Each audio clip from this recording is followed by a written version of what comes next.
Alright, good morning mga Lodi. Kumusta po tayo dyan?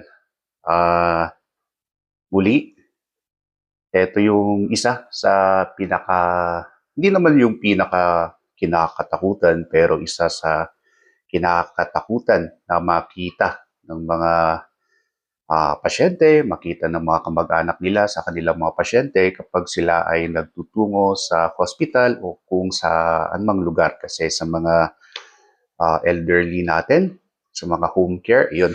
Ito yung isa na makikita sa mga seniors natin. So, ito, hindi siya basta-bastang dekorasyon o palamuti sa ating katawan. Masakit to. Masakit ilagay. Masakit mag-insert ng NGT. Okay? Ito ay nasogastric tube.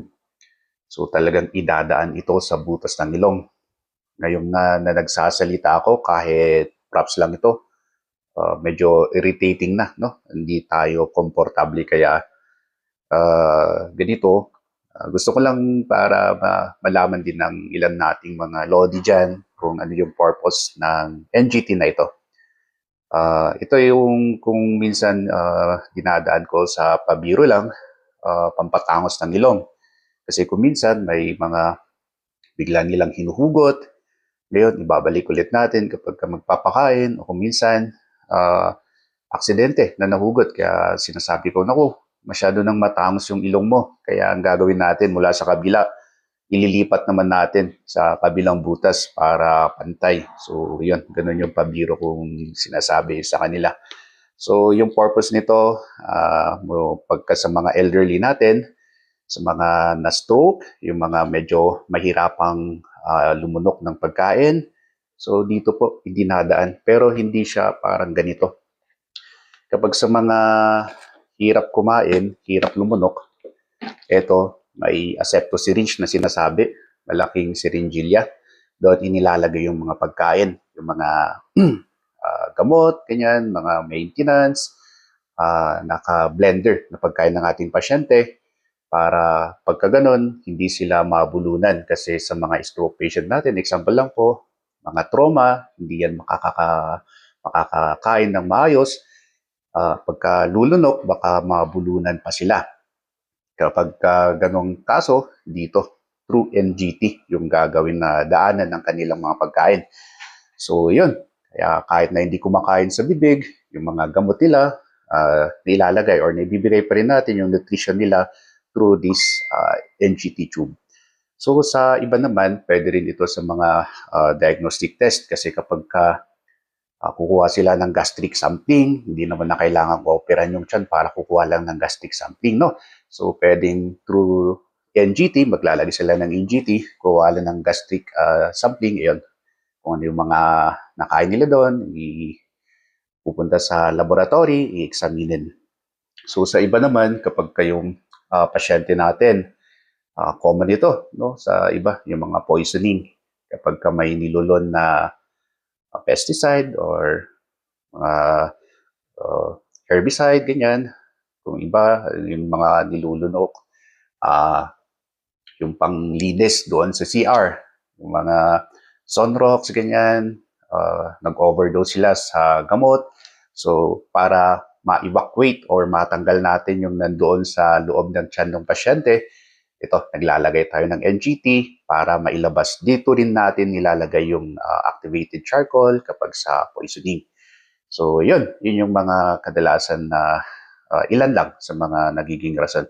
Kapag mga pasyente naman natin na uh, severe hypothermia, para ma-warp up yung katawan ng ating pasyente, yun, dito sila nag-introduce ng maligamgam na tubig para mag-stabilize yung temperature ng ating pasyente at hindi mag-hypothermia o yung masyadong mababa ang temperature na magiging dahilan ng kanyang hindi magandang condition. So sa surgery po, sa surgery ward, yan, sa surgery, ito ay common naman. Kaya kapag kayong mga post-op na patient, kakatapos ma-operahan, lalo-lalo na kapag kayong operasyon nila mga gastric surgery, mga sabihin mo natin, perforated peptic ulcer disease, mga ganyan, may mga bukol sa bituka, Ito rin, makikita ninyo sila. After ng operasyon, may mga NGT sila. Tulad nung nasabi natin, hindi siya ganun na may ibang remedy or may ibang mas magandang pamamaraan. Ito kasi yung isa, no? Kapag yung pasyente natin ay nagkaroon ng bowel obstruction, para matanggal yung hangin dito sa loob ng tiyan ng pasyente, kapag tinitingnan na acute abdomen, mga ganyan tipo, or kapag may sinususpetsya na bowel obstruction, yung bituka natin hindi gumagalaw, yung mga nagkakaroon ng fluid buildup, ganyan, uh, instead na diretso opera, yan. So, itry muna natin. Conservative method, maglalagay sila ng NGT. Kaya tulad nito, para matanggal yung fluid, matanggal yung hangin. Kung minsan yung mga pasyente natin na ginagawa ng ganito, hindi na na-ooperahan after ilang araw, ganun. Yun, nagbaback to normal yung galawan ng kanilang mga bituka. Yun, nakakalusot sila sa surgical procedure. So, yun, nare-relieve naman ng NGT insertion. Yung iba naman, kapag yung pasyente talaga, yung tipo na nagsususuka, yan, sumanarwa. So, yung pasyente ito yung ngayon, nagsarwa-sarwa, talagang barado, may salita man naglalagay na talaga sila ng ganito NGT. So sabi nung isang nag-comment, kung po pwede, Ilocano mo na lang para mas maintindihan natin. So yun kasi, kapag Ilocano, mas kukunti yung audience natin na makakaintindi. Kaya kapag mga GI bleeding, ganyan, nagdudugo yung kanilang bituka, syempre hindi yan pwedeng kumain. Ang nangyayari, nagkakaroon sila ng pagdurugo sa gastric lining. Kapag mag-introduce ka pa ng food doon, lalong-lalong magdudugo yun, hindi yun maghihilom. So ang gagawin, maglalagay ng NGT, i-drain hanggang sa matanggal yung mga dugo, clotted blood. Dito rin yung sinasabi natin, labatiba, mag-introduce ng irrigating solution, then ipa-flush out, sa suction, yan. Dalusanda, dati gastric lining tayo. So ito, yung mga ilan sa mga rason kung bakit nagkakaroon ng NGT yung mga pasyente natin na nasa surgery ward, lalong-lalo na kapag sa mga trauma, kapag yung pasyente natin ay post-operative. Yun, nakakatulong ito ng malaki para sa recovery, para sa magandang kondisyon ng ating pasyente. Kaya kapag may mga pasyente tayo na mapupunta sa surgery ward, sabihan ninyo sila na tiyagaan nila, tiisin nila muna kasi hindi naman ito pang matagalan. Kapag medyo lumambot-lambot na yung abdomen, pagka prine-press nila yung kanilang abdomen during rounds, medyo komportable naman.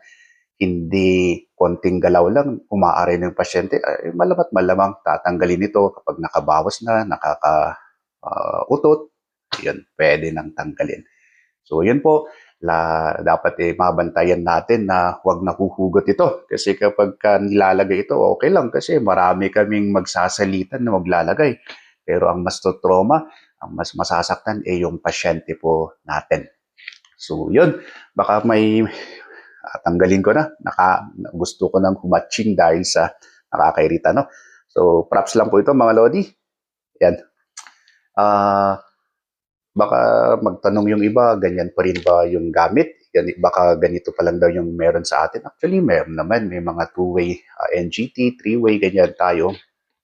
Pero dahil sa availability ng pondo para doon, kung minsan may nakakalusot pa ng ganito. Pero sa ngayon, yung gamit na NGT is yung silicone type na. Ito kasi yung mumurahing klase. Okay? Pagamat mumurahin man, yung purpose naman nito sapat naman para ma-drain, ma-evacuate, or makatulong para sa ikabubuti ng ating pasyente. Okay? Kapag may mga katanungan, kapag may mga additional input po tayo, mga Lodi, paki-comment na lang po sa baba. Kapag may correction, baka may iba akong nasambit. Alright, open po tayo dyan. Comment lang po sa baba. Ang intention po talaga natin, mabigyan ng kunting kaalaman yung ating mga kamag-anak na nagtataka kung bakit may mga ganito yung kanilang mga pasyente. Alright, thank you so much for watching. Let's go!